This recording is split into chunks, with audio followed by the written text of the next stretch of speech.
Quando não se tem ideia de como transcorre a existência física, muito difícil faz-se a libertação dos vínculos que unem o espírito à matéria, havendo a ruptura brusca, que não impede a continuação dos fenômenos de decomposição serem percebidos e sentidos muito tempo depois da morte do corpo.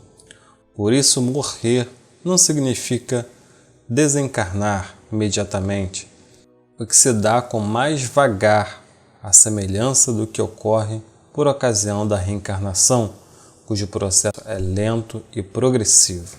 Manuel Filomeno de Miranda, Divaldo Franco. 6.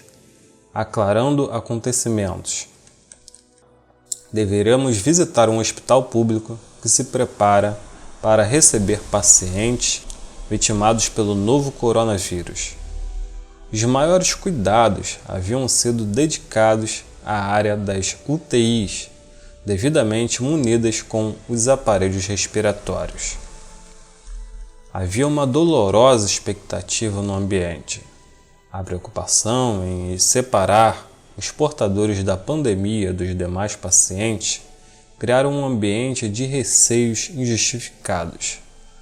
Tanto os médicos, qual ocorria com os enfermeiros, mantinha-se em cautela e muita vigilância a fim de evitarem ser contaminados.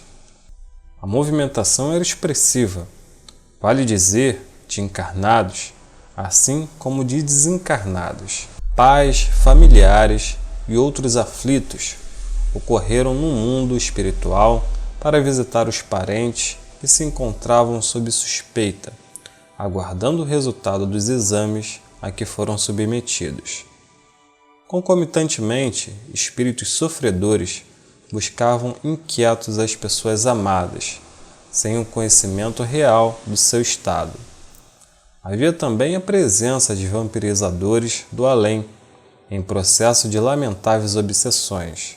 O irmão Spinelli informou-nos que aquele seria o laboratório para as nossas experiências transcendentais e concitou-nos a orar na sala do diretor, de modo que deveriam espalhar-se as vibrações de bem-estar que pudéssemos produzir.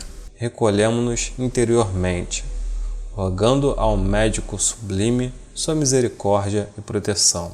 Terminada a prece, saímos em grupo e acompanhamos uma jovem auxiliar de enfermagem que conduzia o resultado dos exames que chegavam do laboratório governamental. Havia tristeza e ansiedade no seu semblante, e ao entregar o documento ao diretor do hospital, afastou-se, enquanto ele tomava conhecimento da ocorrência grave esperada e, ao mesmo tempo, desagradável. Dos 3 exames de pacientes que se haviam internado antes, 8 eram positivos para a Covid-19.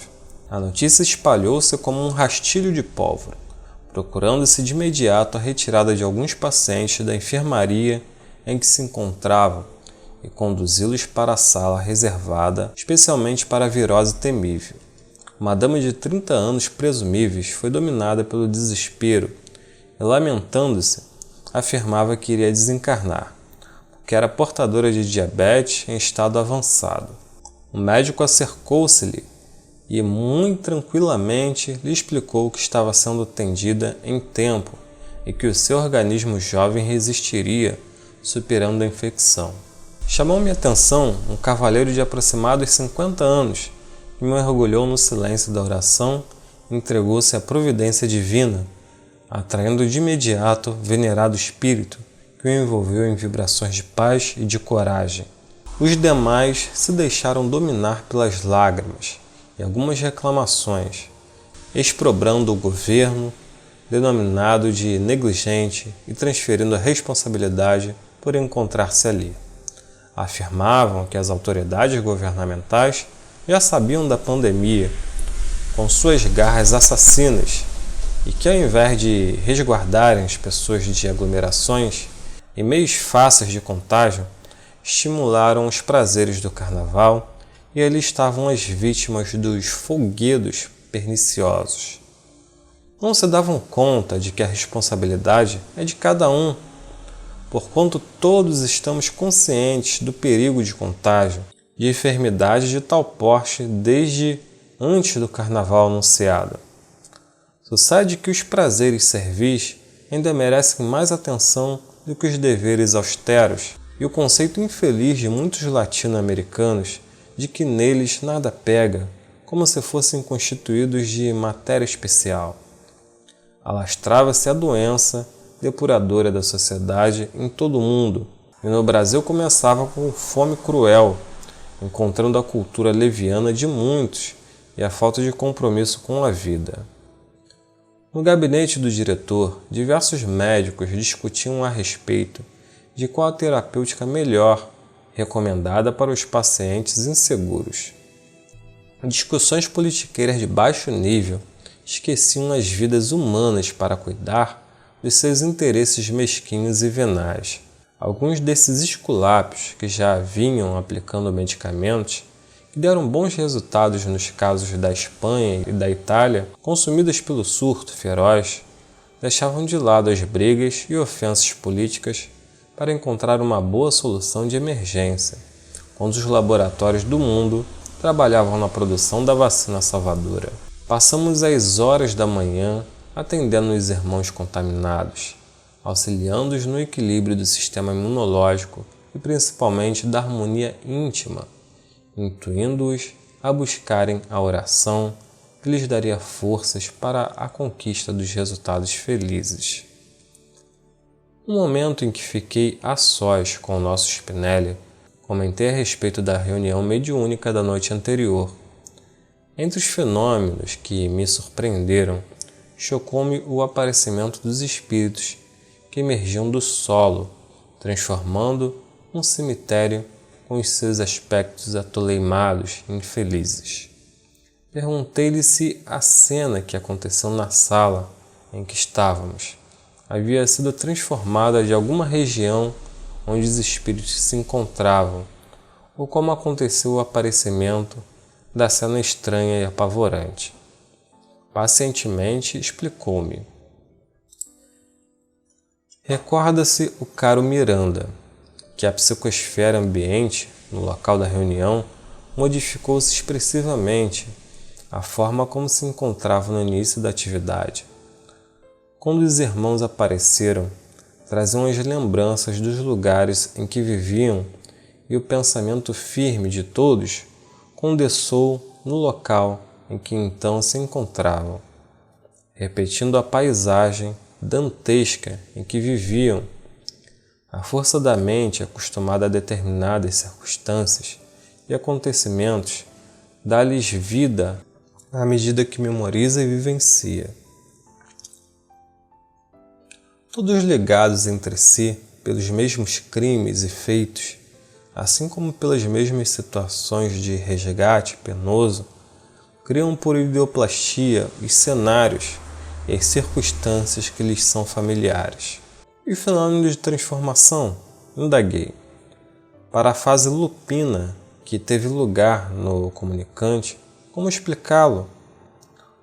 Nosso irmão de tal forma degenerou o perispírito nos sucessivos anos de horror que se tem permitido, que passou a sentir-se como um lobo construído pela perversidade dos seus atos.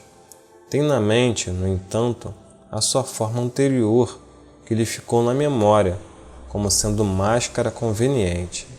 Enquanto blasonava, procurando argumentos falsos para esconder os sentimentos reais, a aparência era preservada, mas, à medida que se permitiu apresentar-se como se sente, ou como está interiormente, a forma de ser humano foi diluída pela força interior do vampirismo e passou a usá-la. Neste momento, mantém a deformidade, que irá sendo modificada à medida que se comunique mediunicamente e o seu perispírito recupere a expressão humana, através do arrependimento sincero e da renovação interior. O longo processo de construção do ódio com todos os seus ingredientes de vingança condensou os fluidos emitidos e construiu as formas terríveis que inspirava pavor, e somente através de uma real mudança emocional e mental podem ser diluídas essas construções aparvalhantes. Após a comunicação mediúnica da noite passada, fluidos novos foram ingeridos e formas de pensamentos diversas irão assomar do inconsciente profundo, reconstruindo a realidade humana que lhe caracterizou a última existência terrestre. Pensamento é sempre a fonte e a sede das construções do ser sob qualquer aspecto considerado. Por isso, o Mestre Jesus sempre recomendou temperança, perseverança no bem, a fim de que as vinculações com a divina transcendência facultem o prosseguimento da ordem e da paz. Tudo quanto se pensa, de acordo com a intensidade mental da ideia, adquire forma e vida. As incontáveis construções mentais espalham-se por toda parte, gerando formas, pensamentos e até mesmo regiões específicas no baixo astral ou nas regiões formosas. Vivemos num mundo de energia que se emolda à onda mental, dando lugar a formas transitórias que o tempo cristaliza e se tornam material. Vejamos a nossa presença real nesta saleta, que não somos detectados pelos reencarnados. Nada obstante, estamos percebendo, sem atropelamentos, as consequências que aqui têm lugar. Invisíveis somos, entretanto, tangíveis, porque temos peso atômico e volume próprio, graças ao envoltório do perispírito que nos modela a aparência. Podemos registrar aqui o que ora percebemos, como também, com um pouco de fixação da mente, acompanhar regressivamente tudo quanto aqui ocorreu, porque está impregnado nas diferentes faixas e ondas vibratórias. Ouvimos, nesse momento, alguns gritos e correria na direção do apartamento ao lado.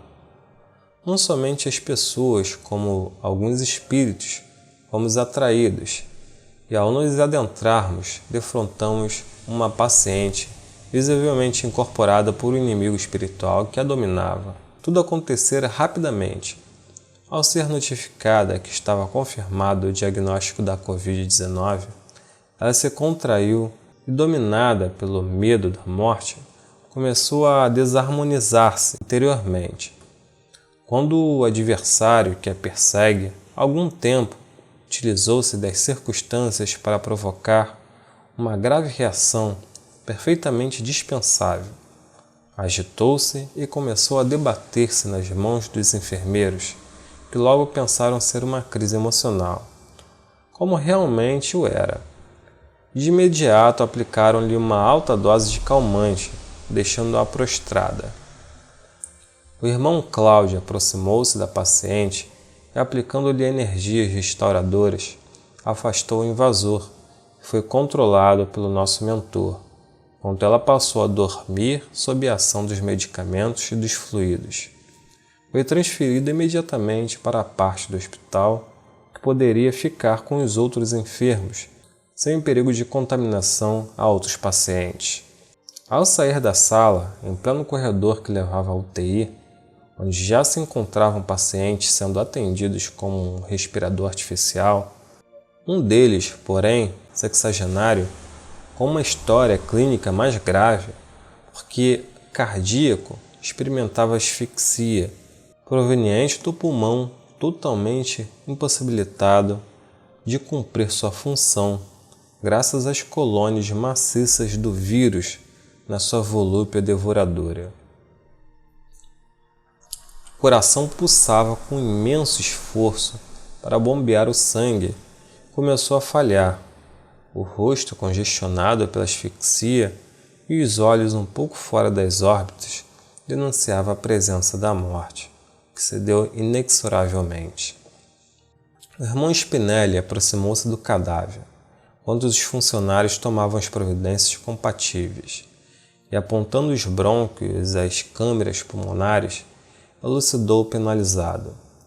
Que tragédia, a do vício do tabaco. Nosso irmão é considerado como um suicida indireto, por haver submetido seu organismo à pressão das substâncias químicas do cigarro, que lhe destruíram os alvéolos delicados, impedindo-os de manterem as suas funções vitais. Observamos que espíritos viciosos de péssimo nível moral acercaram-se do cadáver e arrebataram o recém-desencarnado, antes da eliminação das últimas energias vitais do organismo. O pobre amigo, continuou Spinelli, despertará e passará a viver em um verdadeiro pesadelo, pela ignorância da ocorrência do fenômeno que acaba de suceder. Os suicídios indiretos no mundo são em número colossal, porque tudo que atenta contra a saúde, o bem-estar, o equilíbrio do organismo na vilegiatura carnal é uma agressão que culmina por derrotá-lo. Merece considerar que os vícios e atentados materiais à saúde impregnam o perispírito de miasmas destrutivos, facultando espaço para a instalação de muitas enfermidades, ou, simplesmente, por somatização, ensejando enfermidades que não se encontravam na ficha evolutiva do ser. Igualmente, os hábitos mentais perniciosos, as conversações vulgares e tóxicas, as culturas do pensamento negativo geram vibrações e bactérias psíquicas que diminuem as forças do equilíbrio e da resistência humana, favorecendo a instalação de muitas enfermidades e transtornos emocionais. É indispensável que as fontes do pensamento sejam vigiadas, a fim de que das suas nascentes não surjam elementos destrutivos responsáveis por incontáveis males que perturbam os seus cultores. Nesse momento, deu entrada um paciente em lastimável situação, porquanto a enfermidade já lhe tomara a organização respiratória, com grande prejuízo para a função cardíaca, em disritmias acentuadas. Nosso mentor convidou-nos a acompanhá-lo à unidade de terapia intensiva, que estava em grande movimentação. Ela se encontrava com metade dos leitos ocupados e pairava no ar um tipo de expectativa pessimista. O novo paciente foi acomodado ao leito e de imediato passou a receber o auxílio do respiradouro artificial. Os danos causados pelo vírus eram muito graves e a assistência espiritual do enfermo era de péssima qualidade. Algumas entidades odientas maldiziam-no e ameaçavam de forma impiedosa, anunciando seu próximo desenlace para o reencontro além do corpo, com as consequências lamentáveis. O desencarnado, apavorado com a consciência de que chegara o seu momento fatal, inevitável, deixava-se dominar pelo desespero que mais o perturbava. A desencarnação deve ser um momento de serenidade, a fim de que a ruptura dos liames que vinculam o espírito à matéria densa seja suave, diluindo-se pela falta do fluido vital que mantém a existência orgânica. Como não se tem ideia de como transcorre a existência física, muito difícil faz-se a libertação dos vínculos que unem o espírito à matéria, havendo a ruptura brusca que não impede a continuação dos fenômenos de decomposição serem percebidos e sentidos muito tempo depois da morte do corpo. Por isso, morrer não significa desencarnar imediatamente, que se dá com mais vagar, à semelhança do que ocorre por ocasião da reencarnação, cujo processo é lento e progressivo. Então é isso, amigos. Gratidão. Namastê, muita luz para todos e até a próxima.